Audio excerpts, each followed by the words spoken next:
All right, good evening, everybody. It's Tuesday night, time for the Overland show.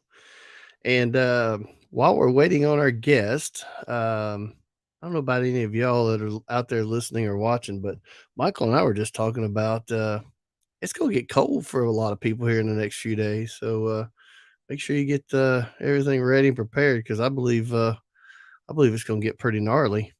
Anyway, before we bring Michael on and then we'll bring our guest in, uh, just want to give a special shout out and super thanks to all our sponsors, Midland USA.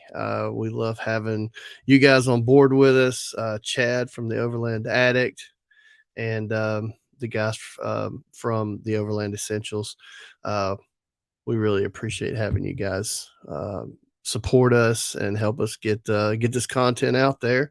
Um, so I'm a little under the weather, so I'm not going to do a whole lot of talking tonight. Yes, I've been under the weather for a while, and apparently, when this shit grabs a hold of you, it just fucking grabs a hold of you, and you can't get rid of it for a while. So there you go. Anyway, so let's bring Michael in, then we'll chat for a second, and then we'll bring our guest in tonight. Which I don't know if you saw the title that I put tonight, but I'm gonna go ahead and say that based on what I've seen, and Michael can tell me if I'm right or wrong.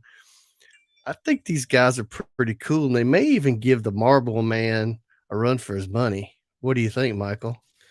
I think that could be true. Hey, everybody, Michael here. Welcome to the All Over Overland show. Thanks, Lee, for the great intro as always. I wish you were feeling better. I know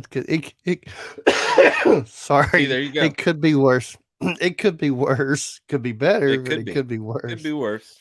Could always be better. We're hoping for better soon. So hope you start feeling good. You still have the truck, still have the alley cap. I got to mention that until you get rid of it.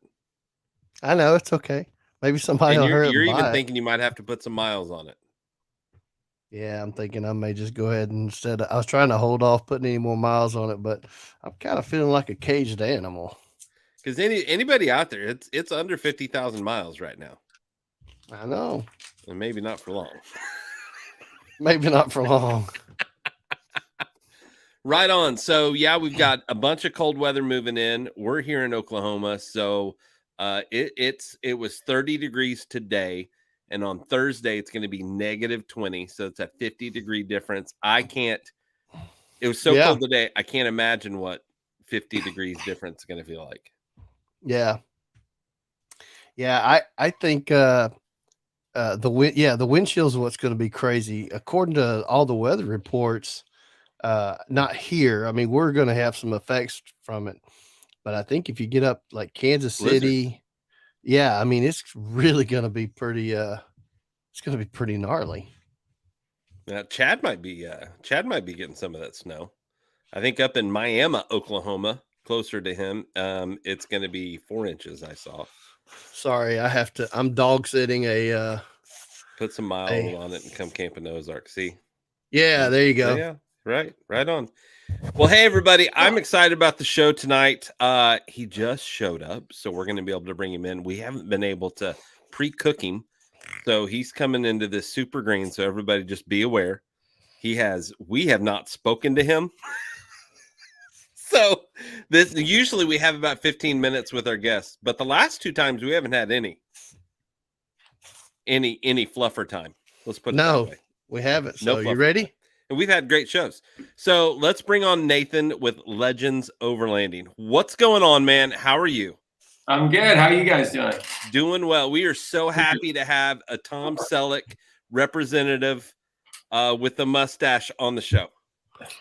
Dude, he's rocking it. Yeah. Hey man, what are you drinking tonight? First, Woodford. All right. Well, nice. I have Crown and Coke tonight, believe it or not, which is kind of unusual. I think that makes you feel a little bit better, though. Lee's been under the weather for like a month. Yeah, it's killing me. Yeah, just keep drinking it today. Yeah, right. We're glad to have you here, Nathan. Thanks for joining us. So now we got hooked up through Olivia with Midland. She was like, you need to contact this crazy dude. They've got an awesome thing going on. And so I was super green whenever she sent it, and I've been floating through your Instagram. I've gone to your website, and for people out there that don't know, you guys are doing tours for people, correct? Yeah. We're doing a lot. I think we've only been around a year and a half, and kind of our business model is flowed with the changes, and hasn't been exactly, some of it hasn't been, how we imagined it. So there's been kind of some services that we're doing that kind of qualify as like a fixer or a itinerary builder. Mm-hmm. So like we'll build out routes for people, and then we'll guide routes, and we'll also cater full service. So like I literally just got off the phone with the captain in southern Baja. We're going to go 30 miles offshore and jump in the water with striped marlin. Whoa. Nice. So we got a guy that wants to go jump with the marlin, and we can make that happen. So now will you like customize the trips based on what the people want? So we have scheduled trips that we do and we build out, and then people call us, for instance, like I don't have anything, I don't have a built out plan for next fall for a trip. I've got a region that I'm going to do my trips in. Yeah. And then people will call in and they'll say, hey, I've got like me and like 4 other couples, and we want to do this. And they kind of have their bucket list.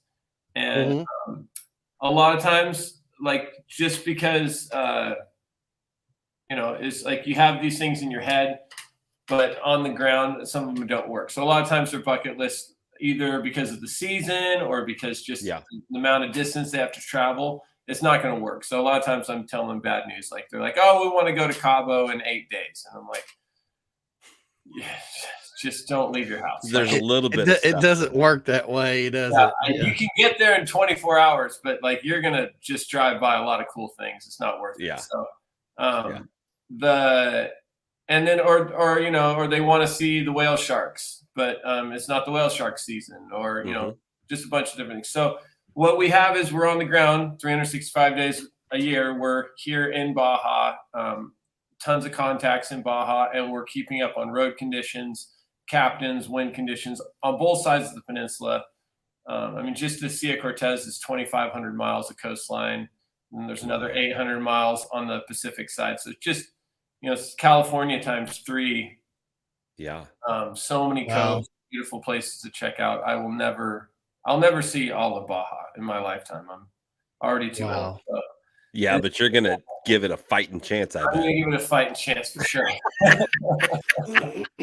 Right on. So Nathan, tell us a little bit about, like, how'd you get started in the off-road community, like even before Legends Overlanding? Like what were like little Nathan's thoughts and plans when it came to the outdoors, and when did you kind of figure out that, hey, wait a minute, I like this enough that I'm going to try and make this a career path? Okay. Always been into Toyota trucks and off-roading and camping since I could get behind a car, even before I could legally get behind a car, and grew up on the Central Coast, California. We've got a lot of country out there. We got Big Sur and a lot of beautiful places to go explore. And when I was 18, 19, I moved down to Mexico. Spent the next 11, 12 years traveling all over Mexico and living and working full-time in Mexico. Moved back to the Central Coast for 11 years, worked in the wine industry back home. And while I was there, I bought an FJ40. Oops. And it all ended right there. That was the end of it. That was where it all ended. I bought a 1972 sight unseen in Oregon, had it trailered down to the Central Coast, put it on another trailer, drove it to the border, and my test drive was driving it across the border. And of course it broke down within like 20 minutes. But $20 later and a couple tacos, we were back on the road, and we did a whole week run through Baja with it, and it was amazing. And did some restoration work on that. Then I bought a 82 BJ42, the Canadian diesel version of the FJ40. Yep. And did a really big project called the Clean Cruiser Project. And we did a road trip from Central Coast down through Central America and planted trees the whole way to offset our carbon emissions. We had the truck in SEMA and at the Cummins booth, and we had the 2.8 Cummins.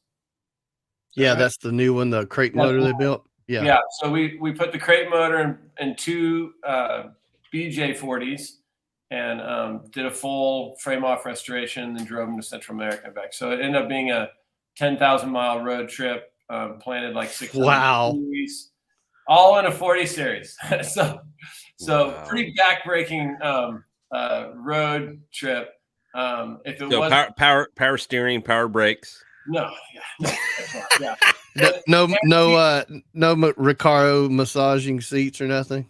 We got sponsored by a really cheap retread Italian tire company, and we had 3 tires blow up on the highway.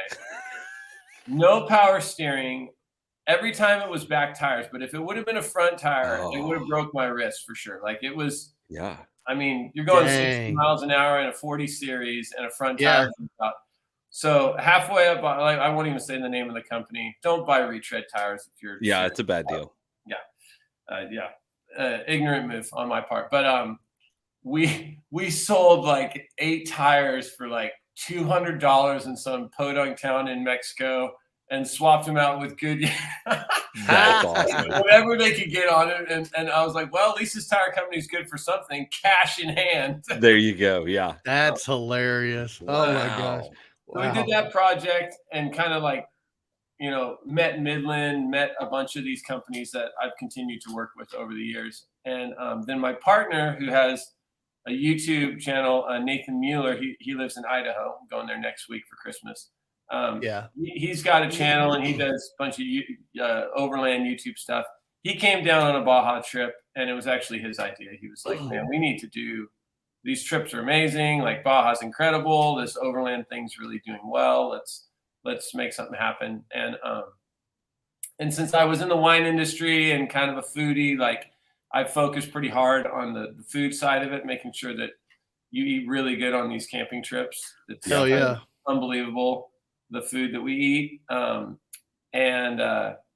then just trying to get, so it's like I have a restaurant and I try to get it into the hardest places you can find. Sometimes. Well, and that's funny because your website, whenever I first went to your website, it said restaurant. And I was like, oh shit, they've got a location. And I was like, wait a minute. No, this is mobile. This is all on the tour.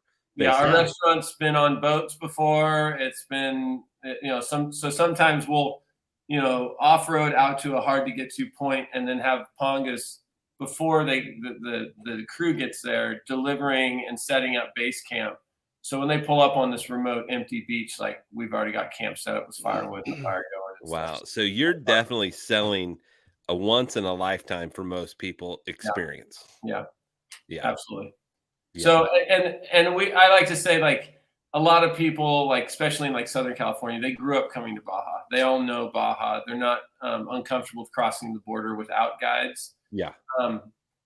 But somebody says to me like, oh, I've been going to Baja for 20 years. And I'm like, okay, so you've been to Baja 20 times? Like I've been to Baja 20 times this month. I live here full time. Like there's an element of connections that we're just able to get because we're here full time and everybody on staff is bilingual. So it's the difference in going to a town and somebody going, I kind of maybe remember you, to where you've built up relationships where it's like my brother, that kind of thing. I'm sure. Yeah. And it's like, you go to any area overlanding and you check out as many spots as your girlfriend or your wife in the passenger seat will let you check out before she's like, I'm done. Stop, put everything up. Like we're done. Yeah, I want to go to bed. Back. And you're like, but we want to check around one more corner. And like, you have to balance that. And my job is to check every spot so that when you pull up, this is the best bay. This is the best point. This is the best view. We already checked it, so. Yeah. Well, and in the traveling, the hardest part is always the planning and the mapping and getting to places on time and having a plan. Yeah. I know most people go out and they're like, I don't really have a plan. And it's either an amazing camp or they've missed all of the places that they should go see because they haven't researched it. And so you're taking that element and giving a fix to those people that want to go out and experience, but don't want to take 6 months researching it and finding out where to go. Yeah. Yeah. And some people, and I love it when people are like, hey, I don't really need you. I just need like you to kind of build out a route. And I might follow your route and I might not follow your route. Like, that's great. Like, I'll give you, like, you don't want to be here if the north wind's blowing. You're going to want to be on this side. Just like these tips really change whether you get skunked pretty hard on a trip in Baja, because they can blow 40 miles an hour and you can just be in a sandstorm the whole time if you go at the wrong time, or just come down here in the summer and think you're going to hang out in Gonzaga Bay in July. It's 114 at 2 a.m. Like, you're not sleeping in your rooftop tent. So My God. yeah. So make everybody listening feel good, you mentioned weather. It's 30 degrees. It's going to be negative 20 on Thursday here in Oklahoma. And we've got people further north where it's going to be even colder. What's the temperature going to be there roughly on Thursday? On Thursday, let me just look it up so I don't guess here. I just want to make everybody feel bad. Yeah. So Thursday, it's bad. It's bad. We're going to have a low in the 50s and highs like 68. So that's probably... I'll have long johns and wool socks. Yeah, that's chilly for you. Yeah, long johns and wool socks. I heard in Florida, the funny little thing I heard in Florida is that the iguanas, they said, watch out for falling iguanas. Yeah, because at 40 degrees they fall out of trees at 40. Yeah. I just want to be that. I want to be that person in Florida that goes around with the high-powered air rifle and just shoots them all day long. I want to be the iguana that can't handle anything under 40. There you go. Yeah. Like, I'm done. Just freeze up and fall off a branch. Now, you guys also have, do I understand that you guys have vehicles that you rent, or you can locate vehicles to rent? How does that work? Yeah, so we've partnered up. Topatera is in San Diego. The owner's name's Brandon, and actually he grew up on the Central Coast too, and we've reconnected since these two companies have started. So he has already been offering vehicles that you can rent built out, like with AluCab, awnings, campers, like really built out. Like, he's got a Power Wagon that he's just finishing, that's getting the new Go Fast camper on it.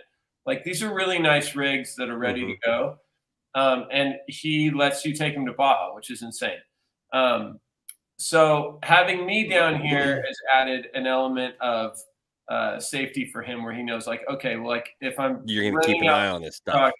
Nathan's going to make sure my stuff gets back in one piece and that they're not going crazy with my car, You're not going to leave it down the partnership's been great, because I always have, I can have a customer fly in from Europe, land in San Diego, pick up an Overland truck, and come do a trip with me and get dropped off at the airport again, So that allows me it expanded my customer base huge. Yeah.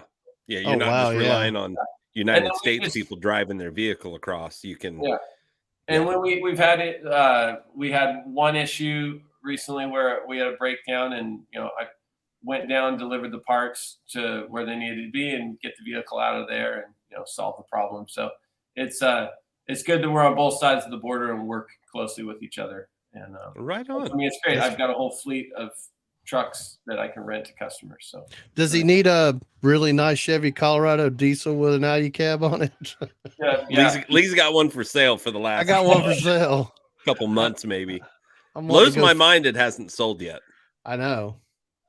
I think that's kind of the market. There's so many vehicles for sale right now. It's crashing so hard right now. I don't even want to talk about selling these vehicles. Gotcha. Now, are you still driving the FJ? Is that still your?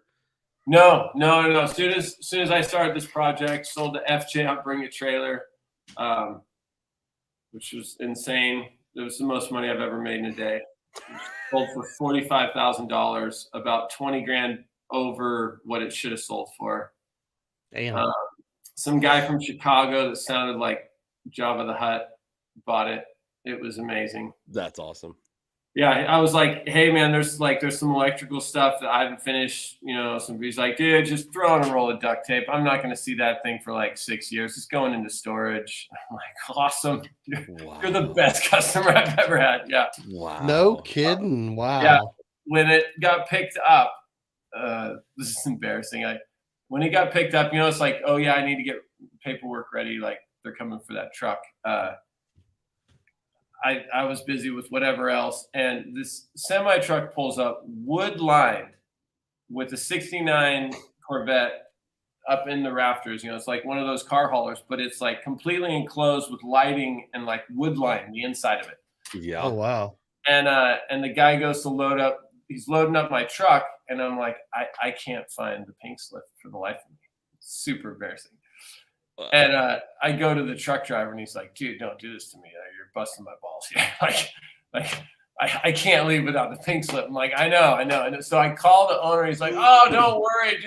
Just when you find it, overnight it to me. I'm like, this guy's amazing. That's crazy. I got pretty lucky on that. So I literally just sent that truck out with no pink slip. It just went into a trailer and disappeared to Chicago. Damn. That's one of the crazier sell stories I've ever heard. Yeah, no kidding. Yeah. And it was like when the auction was going on, it was at 18,000, and then it went to like 20, and then he went 25, and then somebody went 26, and he went 30, and it was like he just kept jumping $5,000 every time till somebody was like, well, somebody woke up and knew what they wanted today. Like there was no. Wow. I just I would love to know what it's like to have that kind of cheddar to throw. Yeah, he bought several cars that morning. Jeez. He bought like 5 cars on Bring a Trailer. And I went on to his thing, and it's just like a line of cars. He just buys. Yeah. That's awesome. That's awesome. Yeah, good for him. So Good for you. Tell us a little bit about the food. Yeah. Like you say restaurant, you say, like, I know that, tour comes with a chef, like, you can get that added on there. Like, what type of food and how do you guys go about that? Is it something that, like, you try to use the local ingredients, or do you get stuff shipped in? How does that work? Yeah, great question. So, yeah, we really, since we're camping, and camping is, all about experiencing the elements, being out in a place and experiencing a place, right? Mm-hmm. We really try to make our menu reflect and give you flavors from wherever you are.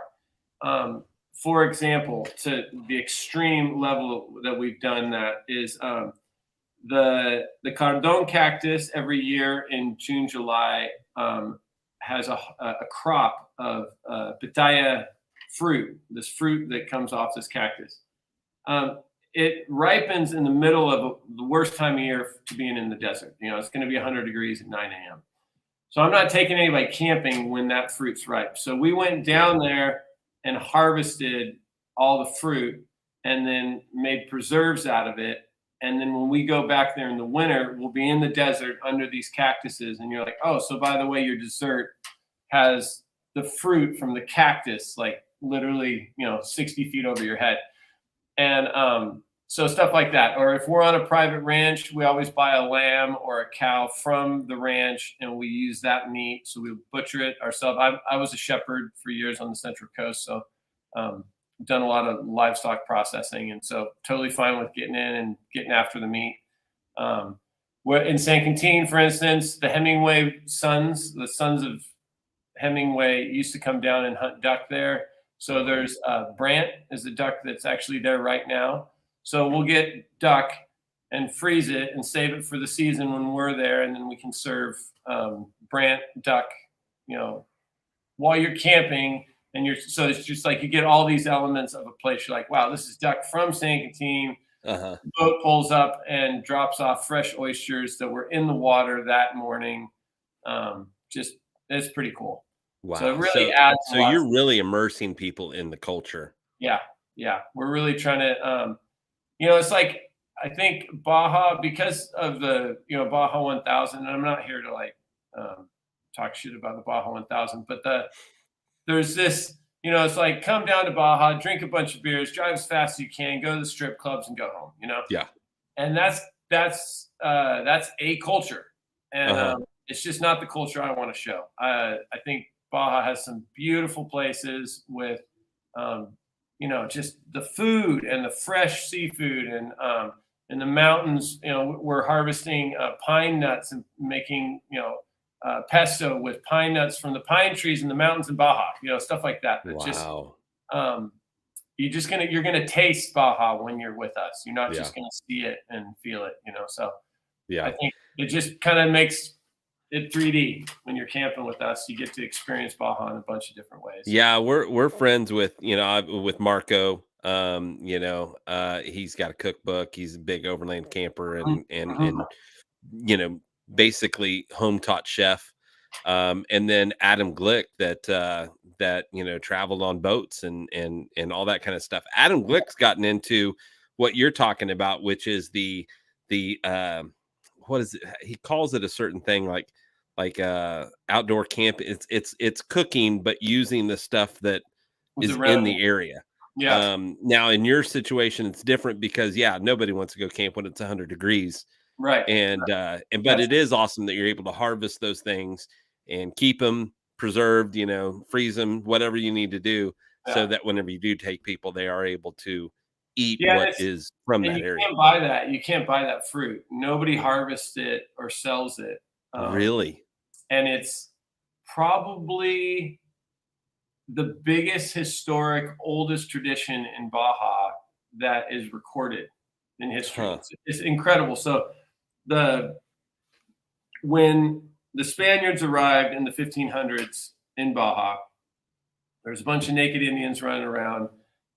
I don't know why, but this is straight from the historians. These guys weren't the sharpest tools in the shed. So if you've got the North Americans coming down from Russia, coming down from Alaska, when they got to that fork in the road between Baja and central Mexico, the ones that went to central Mexico invented math and popcorn and stars and pyramids and did all that. The ones that went to Baja didn't do much else. They just kind of hung out and ate lizards and like ran around and like lived under rocks. They didn't even build shelters. So, but one of the things they did, I feel really like it's always like thin ice when you're making fun of an indigenous group, but like this is the historians. Like these guys just weren't the smartest ones. So every year there's a season that was the Pitaya Festival where they would harvest all this fruit that would just start dropping off these trees in crazy amount, off this cactus in crazy amounts. And they would eat it to the point of gorging themselves, where the priest said they couldn't recognize these Indians because they put on so much weight from the fruit, which is crazy. So it gets worse. So then they would all shit in the same spot.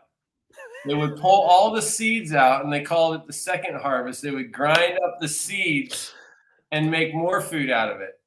So this is a huge staple food for Baja that has been going on for maybe thousands of years. Nobody knows because there's really poor historic data on the natives in Baja. So our chef promised that he would only use the first harvest. Like he's not using the shit harvest. Yeah, no. So, but the first harvest is great. Second harvest, I have no idea. I'm not really going to explore that. It's probably even better. Probably. It's like that. It's like that coffee that's from cat shit. I'm sure it is, but I think you have to use monkeys for that or something. So probably. Yeah. So, anyways, So a lot of these things that we're like sourcing, the cheese for the past 500 years has been a staple diet in Baja. Cheese, dried meats, honey, just these really basic things that we're trying to put into our menus that have kept the cowboys alive down here forever, and the cowboys stayed alive longer down here than anywhere else in the West. Period. So it's cool. There. True. That brings another like thing to the second harvest. Yeah. Lee, you missed it. So the first harvest, these this fruit falls from the cactus, and they gorge themselves, the natives that are the people that were living there, and so much so that they were unrecognizable. They'd gained so much weight. They'd all shit in the same place so that they could get the seeds from the shit to make a second harvest. And so Nathan says they only use the first harvest. They don't use the second harvest for their meals. Yeah. The number 2 harvest. So when Mike was asking about our food, what we do, so that's one of the things. No, just the first one. Gotcha. I'm looking on your website at some of those dishes that you guys have pictures of, and that looks impressive. It's like kind of eating. Yeah. So if I'm not with my chef, I completely give up. I love cooking at home, but man, if I don't have that's a great analogy. I just try food. I just do like the backpacker's pantry. I don't care what it is. I just whatever I can feed myself with. I just setting up camp and pulling out a bunch of dishes. It's just never been my thing. So I'm either eating really well or I'm like just eating dried food the whole time. Dude, you and I both. Yeah. Lee takes care of me at camp. He's my camp bitch. It's really good to have a friend that loves cooking at a campsite. It's amazing. I just went out on a trip with a buddy, Andy, and man, he fed me the whole time. And I was like, dude, I'll do anything. Just don't make me cook. I just don't want to have to cook. I'll collect firewood for you. I'll do whatever. Oh, see, I've got it better. I don't do anything. I just show up and make Lee do everything. Isn't that right, Lee? Yeah, that's about how it works. And if I don't cook it for him, he'll somehow or another meander around camp and find other people, food. And he'll mooch off of somebody. So much so he's even got plans of like showing up at camps and going, I'm just not packing food to see if I can eat this weekend. Yeah, we were talking about, some of these expos or festivals or rallies or rendezvous, whatever you want to call it, we go to and we always bring food with us, of course. But I was really contemplating that one of these days I'm not going to bring anything. Wait, when you say of course, it's a big in parentheses. There's a question mark there whether Mike's bringing anything from here on out, right? Yeah. Oh yeah. He could be packing, or he might not have anything at all. Lee's just always got to prepare that I don't have any food. Yeah. Yeah, and then he'll bring food and have me cook it. And then he'll say, how do you cook this? And I'm like, what? And so I'll just say, screw it, I'll cook it for you. See, so, I've learned. Like making him mushrooms with homemade gravy and stuff like that. Yeah. And I just get those doe eyes and go, I don't know what you're talking about. Yeah. Hey, but here's the deal. I bring whiskey. There you go. But Lee brings whiskey also, so we have plenty of whiskey. Yeah. So it's Lee, I guess you just like Mike. He seems like he's just a joy to have around camp because he just fucked up. He fucked up when he found me. Yeah. And he didn't realize what he was getting into. Yeah. Yeah. That's pretty much what it is. He's just lucky that we live 2 hours apart. So this isn't a daily ritual that Michael's like a good hemorrhoid. I've been called worse. Let's just say that. So, well, right on. So now, how long does it usually take for somebody when somebody thinks that they want to go? So they go to your website, they actually contact you and say, "Hey, we want to go." Yeah. And let's say that their calendar's open to whatever's available. How long does it usually take for you to get somebody on a trip or plan a trip for somebody? At least a couple weeks, because there's kind of like people say they want to come, and then I'm like, okay, well, what do you really want to see? Like, what have you seen on Instagram that you think you want to see? Yeah. And then they'll be like, oh, well, this beach looks amazing. And I'm like, okay, well, that picture, if it panned right, there was 30 people camped right there. So how about I take you to another one without anybody that looks like that beach but isn't that beach? So Yeah. they're like, oh yeah, that's a good idea. So Yeah, even better. a lot of times it's like sucking out, like, okay, what are you imagining? And I can tell you what isn't going to happen. And I can say, yeah, we can do this. And usually we can do it better than what they've imagined because, you know, Instagram is just, you know, it's not real. It looks like, you know, all these spots that they post.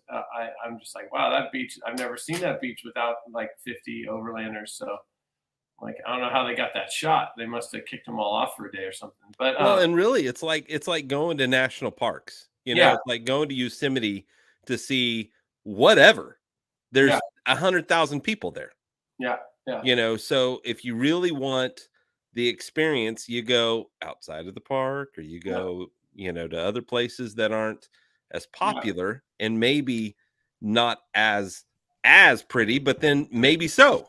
You know, it's just harder to get to. So that's what you're kind of saying. Expert. What is it that you're asking? Basically, what is the experience you're looking for? Right. You know, and some people, you know, it varies completely. Some people really want to camp on the beach on the Sea of Cortez and be warm and like be in their sandals. Some people, you know, don't mind it being a little cooler because the Pacific Ocean is, you know, on the Pacific side of Baja, it can be 10 degrees cooler than Southern California all summer long. So a misnomer that a lot of people have is like, oh, Baja in the summer, don't go down there. It's hot. Like, yes, the Sea of Cortez in the desert on the east side of the mountains, you'll melt the rubber off your tires. But on the West Coast, the Pacific side, the water stays really cool. It can be really nice and cool up to, you know, 500 miles, 400 miles south. So there's a whole chunk of coastline that stays really nice. And then the mountains, you know, we get up to 9,000 feet. So it'll be 72 even on a heat wave, you know, in the summertime. It'll cool down. So that's what we need, Michael. Yeah. In the summer. Yeah. Exactly. In 100 and fucking something. And we don't have reprieve. We don't have elevation we can go to. We don't have no place to run. Ocean we can go to. Like, we've got a few lakes, but they're hot as hell too. The water's cooking. Yeah, so it takes a couple of weeks. Usually it's like we agree we want to do it. And then once they make a deposit, I just become a concierge for their Baja trip. So it's like I'm an open book. They call me with questions. They make changes. And some people really want to be involved in all the decisions, which is great. And some people are just like, no, just plan it out. I just don't want to have to worry about it. And we can do that too. So yeah, I kind of like, I'm really, I didn't think this was going to be so much of the job, but the fixer side of it's pretty fun. Like every customer is different, and we're building out these really unique custom trips. I didn't expect to be jumping in the water with marlin 30 miles offshore in January. Yeah. But that's what they want. So that's what we're going to do. So that's pretty awesome. Where's the Volkswagen Beetle? The ocean, right? Like if I pee my pants when that marlin comes by, like nobody's gonna notice. Like, nobody. Yeah. Lee has a great question. Where's the Beetle? The Volkswagen. Oh, mine? Yeah. The one in the Instagram pictures. It's supposed to be done this weekend, so maybe next year. I have this thing for Volkswagen. So yeah. So I'm it was kind of like it was the holy grail. It's the holy grail of Baja. Like race Baja or be in Baja, you have to have a Baja bug. So I started working on that project, and the engine's done. It's at the electrician shop right now. It's gonna have one seat and like a stick for a shifter. It's going to be totally ghetto. It's going to be awesome. I'm pretty excited. So right on. Is that a Mexico Volkswagen, or is that a German? You know, honestly, I don't know enough about Volkswagens yet. Like, and I haven't even had my hands on it. Like, it was like trailered from Mexicali to a shop, and then the engine got worked on, and I haven't even got my hands on it to start tinkering. Because if I know this correctly, Lee is the one to tell me. They still make those in Mexico, right? Yep. Like they're They still stopped building now. brand new ones. Well, They they stopped now, but up to like what, Okay. 2000 and 12 or something like that. yeah, something like that. Yeah, yeah. Yeah. And they look I mean, it changed. Yeah.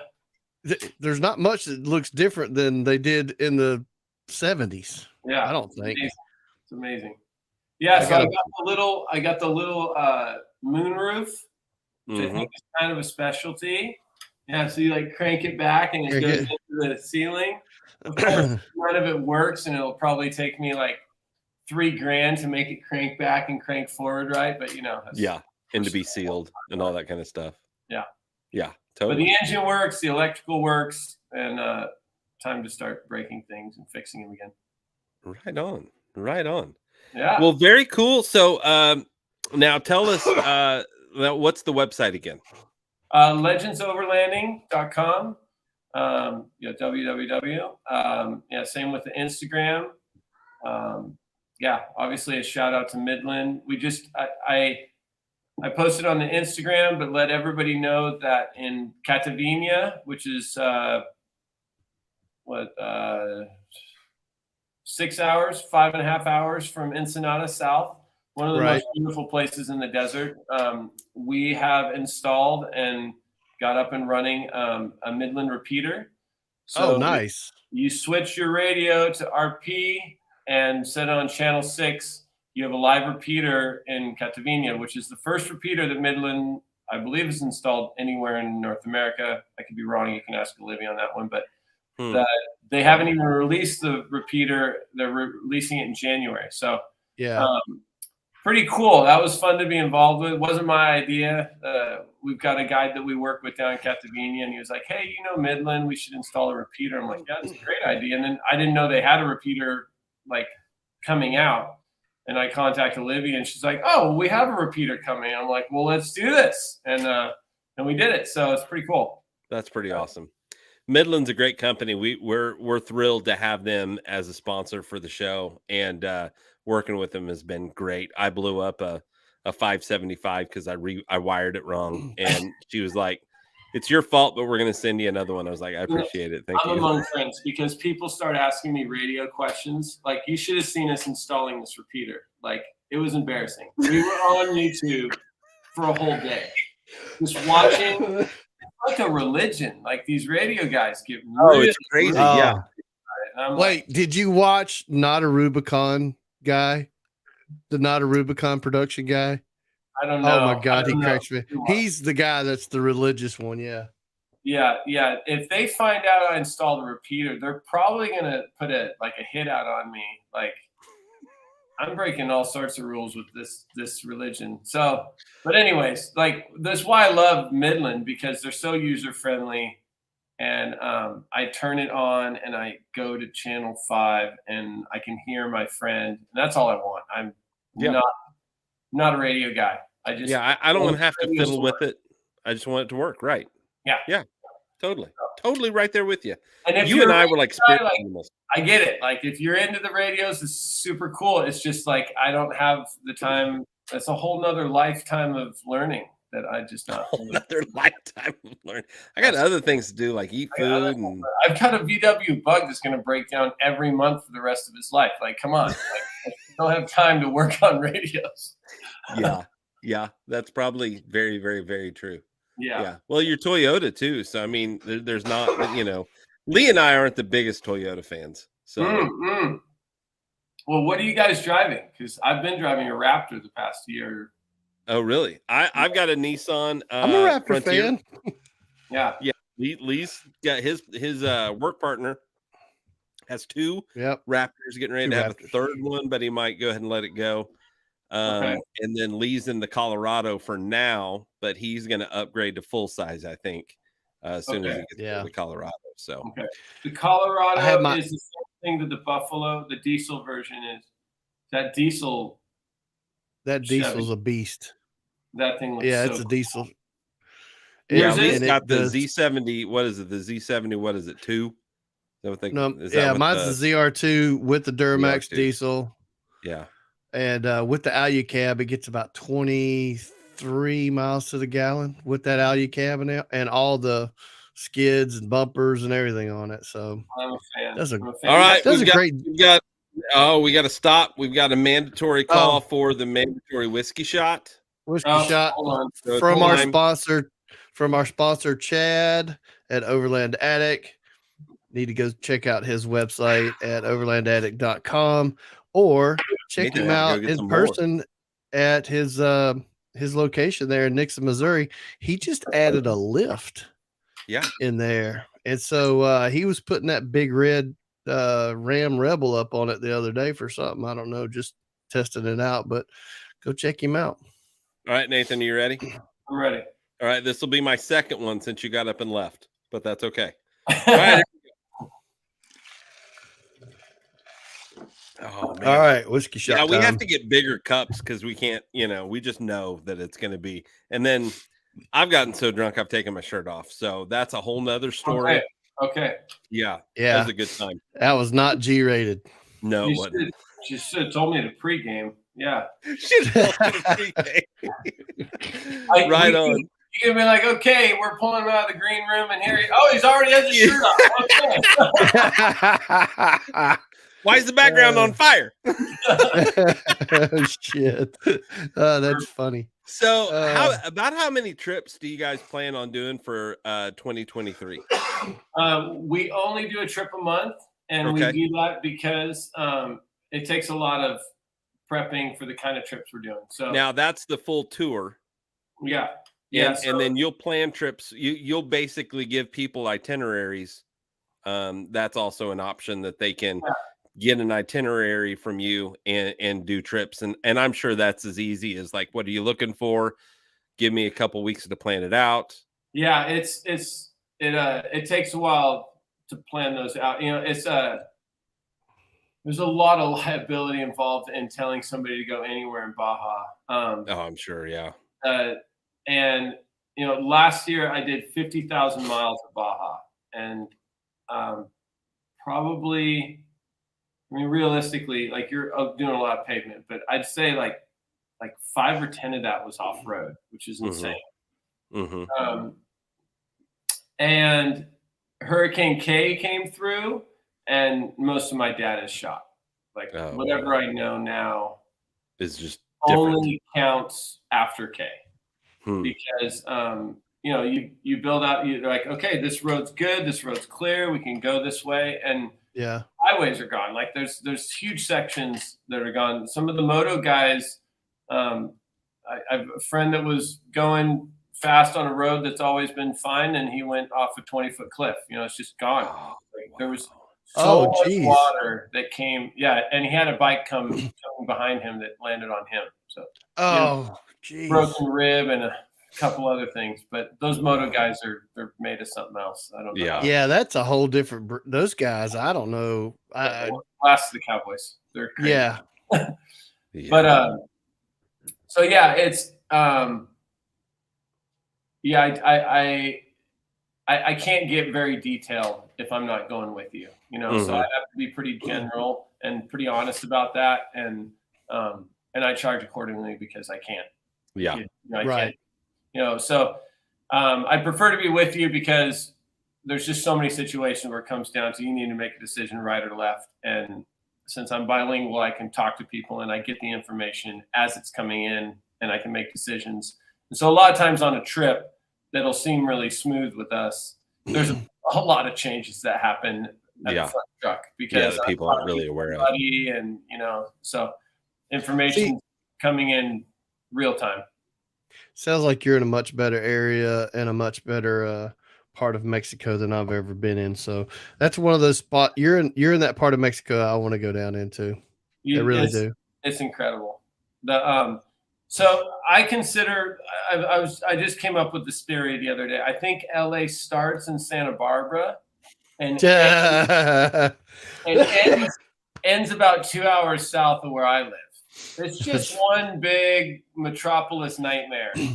Like it just goes forever north and all the way down to here. So I include myself in that metropolis. But once you get out of it, 2.5 hours south of here, it's like nothing. It's insane. It's insane to look right 40 miles and left 40 miles and there's nothing at all. And to know that 90% of the population of the entire peninsula you've already passed. Yeah. Just 800 miles south, no fences, open desert with coves and beautiful mountains. It's pretty incredible. Now, with that said, I've got a very important question, and good Lord, I hope you get the reference. Are you ready? So, have you found Andy Dufresne yet? I didn't get the reference. I know the name. Everybody is freaking out that watches this movie over and over again. Shawshank Redemption, Andy Dufresne. Oh, no. Was moving there to get that's where he went to. See Watanabe. See Watanabe. Yeah. It's where he ends up on the beach. That's such a good movie. Yeah. So you haven't seen him yet? No, I was there last summer, actually, on the beach. I didn't see Andy, but dude, there's a lot of fun stuff to do there. I'm sure Andy was busy. Oh yeah. Hey, Michael. Yeah. Michael, you know what I think needs to happen? There needs to be some kind of collaboration. Some kind of radio show that's live on one of these trips. Well, yeah, but between Nathan and Marco, our buddy Marco. Oh yeah, we mentioned him a second. And Adam. Yeah, Adam. Yeah. Marco's been down in my neighborhood. They did that video where they cooked in Baja, and they were out on that beautiful point. Yeah. The one where him and his wife were there, I think. Yeah, that's my backyard. That's just 30 minutes south of here. So it's beautiful. It's beautiful. Amazing. And yes, I would love to collab. If collab by that you mean Lee, I get to eat his food. Yeah. Okay. Yeah. Yes. Because Me and Mike are in. I mean, listen, and if not, have you ever met Marco? No, I've never met Marco. I'm telling you what, I don't know that there are many people that walk the face of this earth that are as nice and genuine and just pleasant to be around as he is. Put me on the waiting list. I mean, it's hard to explain it. He's just one of those kind of people that you are drawn to, and his cooking is his meal preparation, the whole 9 yards is just out of this world. So, and with your chef and what you do, I could just see that being a really cool, cool. Maybe he'd like to, a couple nights off. He could do like a guest chef night, and where he cook for us, and we could back him up with our sous chefs, and then the rest. Just a trade off. I'll send him a text message and tell him he needs to watch. Some of you guys with the cooking, man, you can't stop though. Maybe he won't want it. No, what would happen is they're both side by side, just throwing in on it. Yeah, that's great. Yeah. Great. Yeah. Yeah. Be like, hey, what do you think of it? Yeah. He's like salt of the earth, man. Nice. Yeah. And his whole family is nice. His wife, his kids. Where's he based out of? He's in San Diego. Oh. Well, geez, we're neighbors. Awesome. Yeah, right. Yeah, he's down in San Diego. So awesome. Yeah, I mean, and he's down into Mexico all the time with his business and all. But I'm just telling you, man, the more you started talking about the meals and the adventures and stuff, I just kept thinking there needs to be a collab between you guys. And he must have been busy because sometimes he's in here commenting. Yeah, sometimes he's in here. I know that he liked the post the today or yesterday. So I thought maybe he'd be in there. I'll just go public. Like, I want to do a collab. Yeah. There you go. Yeah. We'll have Lee hook it up. Yeah. For sure. Reach out and find me, and I'll beg. Yeah. I did think it was awesome that you actually have two Nathans. Well, we got a lot of Nathans. I don't know how there's so many Nathans. So Nathan Mueller is my partner, and he's in Idaho. Yeah.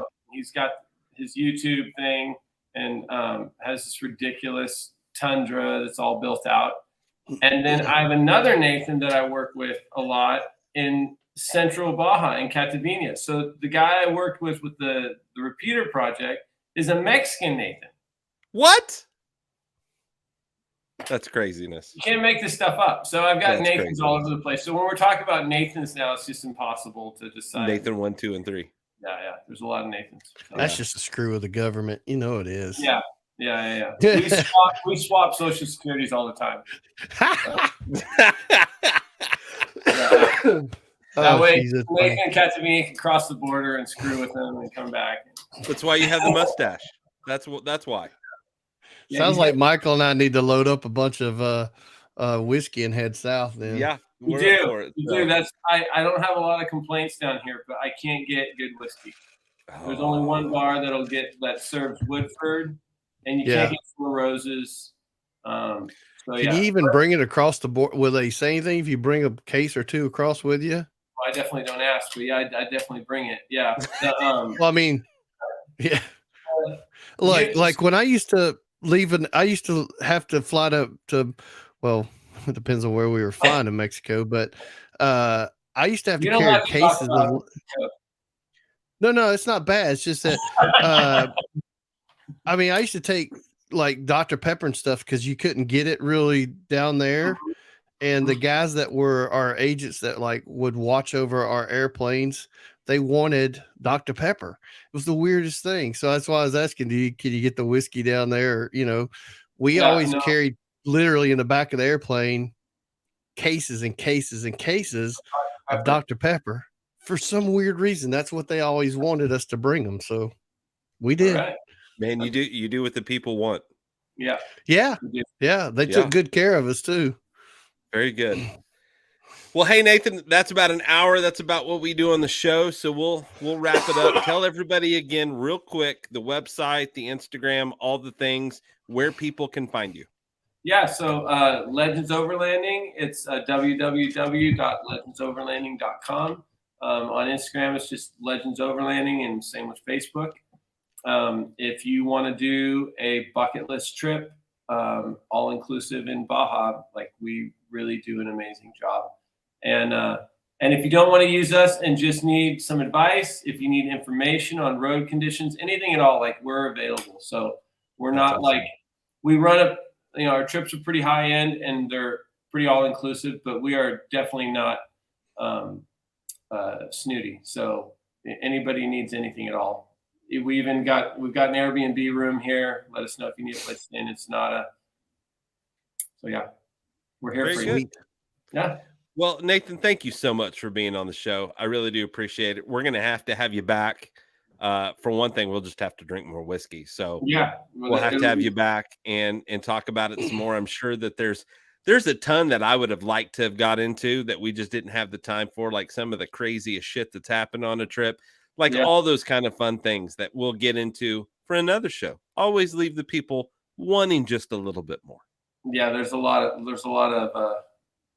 mystery and stories and tales and lullabies, legends, and lies from Baja. Cool. So very nice. I love it.